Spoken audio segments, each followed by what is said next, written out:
Everyone, before we get started, I just wanted to give a quick shout out to this little guy. Rocco, say hi. Oh, bless you. Today is his first birthday, so we're having a nice little party with him and my nephews and my niece. They're gonna make him a little cake. They're gonna make him some cards and stuff. But I just wanted to keep you all updated. I know all of you knew that his birthday was coming up soon, but today's the day. So just happy birthday, Rocco. Today, your reading assignment was to read any book you choose and then think about 3 questions that you would ask the main character in an interview. So I believe we read this book in class, How to Catch a Monster, and I think all of us really enjoyed it, so I chose to read it again. And I have tons and tons of questions that I would ask this character if I had the opportunity to interview him. But I want you to think about what questions you would ask him if you had the chance to ask him any questions you wanted. And as always, when I'm reading, think about the plot mountain: exposition, rising action, climax, falling action, and resolution. So here we go. This is How to Catch a Monster by Adam Wallace and Andy Elkerton. School is done. I'm heading home. It was such an awesome day. I got the role of Ninja Master in this year's school play. So now I'm feeling brave and strong and full of courage too. But if I'm going to be a hero, then there's one thing left to do.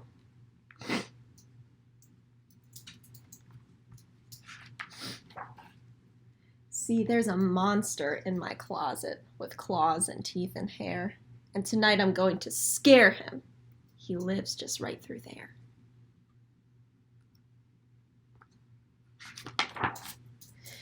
I spot my monster right away. He's practicing his roar. He almost scares me half to death, but I won't be scared anymore.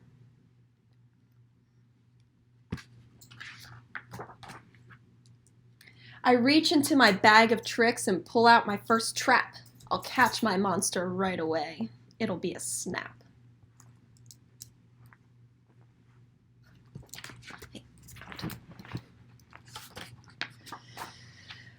Okay, he's stronger than I thought, but I'm not finished yet. I'll catch him in my super sticky ninja nabbing net.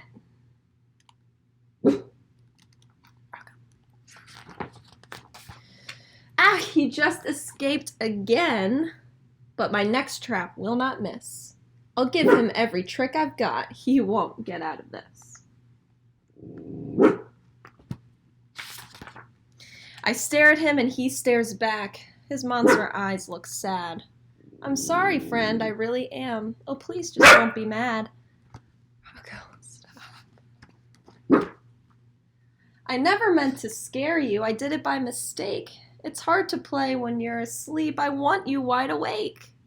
So the monster's actually not being mean or scary. He just wants to play with him. So then I stop my ninja bot and he pulls the bars apart. I shake his hand and then he smiles and rips a massive fart.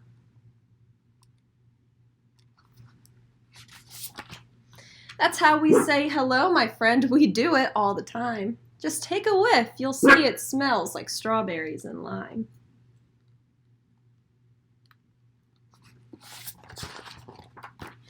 And then he takes me to his house, which seems a little weird. He lets me meet his mom and dad. Is this the creature that I feared? You can even see his baby picture.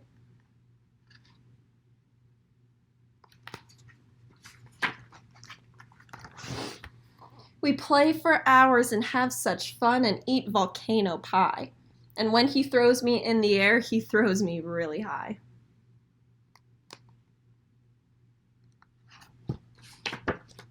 Then at last it's time for bed. He helps me brush my teeth, but he squeezes all my toothpaste out. He's strong beyond belief.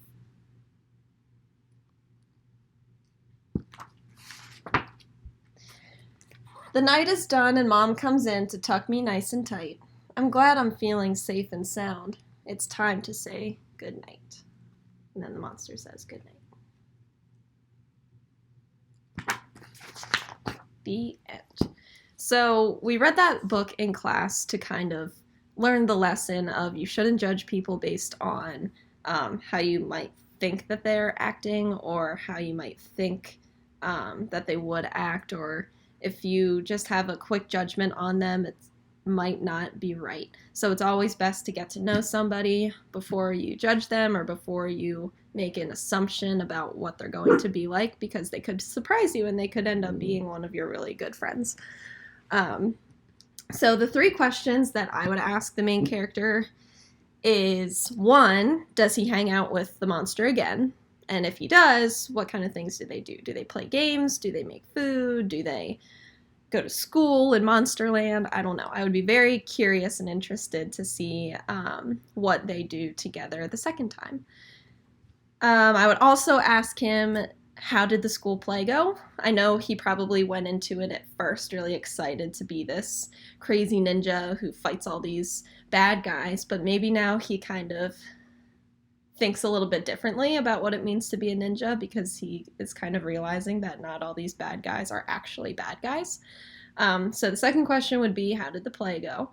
And then my third question would be, what are some of your other ninja tools you have? You have so many cool things. You had this ninja nabbing net. You had that shark thing that he shot at him. They had that cage. They had a robot. So I just want to know what else he has to catch monsters, if he has any more tools. So those are the 3 questions that I would ask this main character. I really want you to think and discuss with anybody around you what 3 questions you would ask, and kind of just discuss what lesson you learned in this story.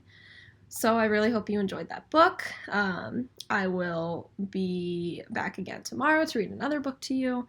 Once again, miss you, love you, can't wait to be back in school. I know they just announced yesterday that it's going to be another 2 weeks that we won't see each other, so I'm definitely going to plan a way for all of us to see each other, not in person. We can't do that. We're supposed to be social distancing, but I really want to be able to see all of your faces and hear all of your voices, so I will come up with a way for all of us to see each other. So thank you for watching. Can't wait to see you tomorrow, and I hope you have a safe, fun rest of your day.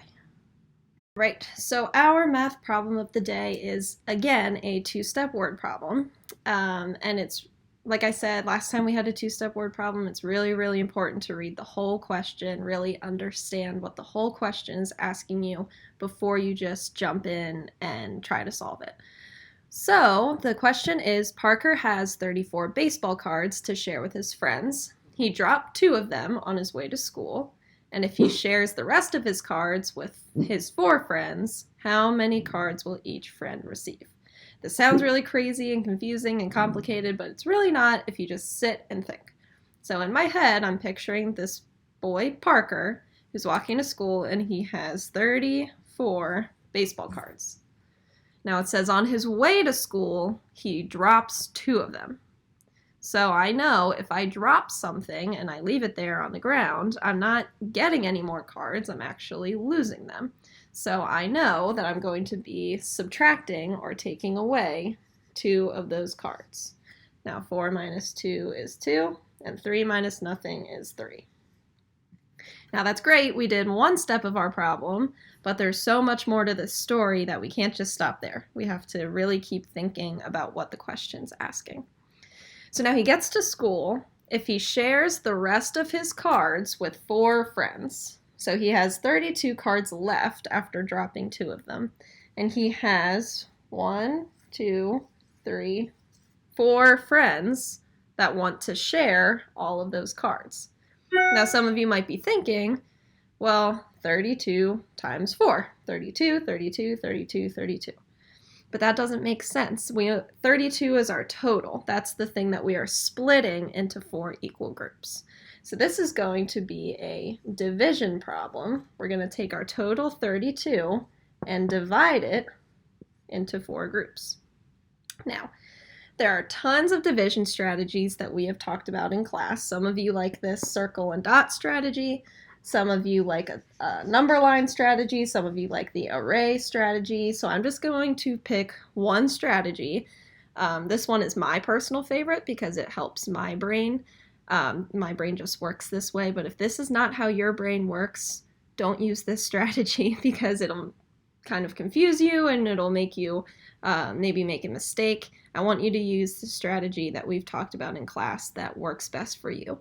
Or if you've come up with a new strategy or you've learned a different strategy at home, use that. I do not have a preference which one you use as long as it works the best for your brain. So the way that I like to do division is I like to draw the lines. So as if you remember, the total is called our dividend, and the number we're dividing by is called the divisor. So what I need to do is I need to skip count by the divisor until I get all the way up to the dividend, and then I'll count how many skip counts it took us to get there. So first we start with 4. We skip count another 4. 4 plus 4 is 8. 8 plus 4 is 12. 12 plus 4 is 16. 16 plus 4 is 20. 20 plus 4 is 24. 24 plus 4 is 28. 28 plus 4 is 32. So we finally gotten to our dividend. And now I need to count how many skip counts, how many groups it took us to get all the way up to our dividend. So we have 1, 2, 3, 4, 5, 6, 7, 8. So our 32 divided by 4, our quotient is going to be 8. So each friend will receive 8. Well, we need our label. What are they going to receive? 8 chickens, 8 dogs, 8 markers. They're going to receive 8 cards, or 8 baseball cards. Okay, I hope that explanation made sense. Again, 2 or 3 step word problems can sound really confusing and they can be really tricky. So it's important for you to be smarter than the math problem. Don't let them trick you. You have all of the tools and all of the strategies in your brain to figure all of these out. I wouldn't give them to you if I thought that they were too difficult or if I thought you couldn't do it. I know you can all do it. I'm so proud of all of you for, again, doing all this work. I know it's a crazy time.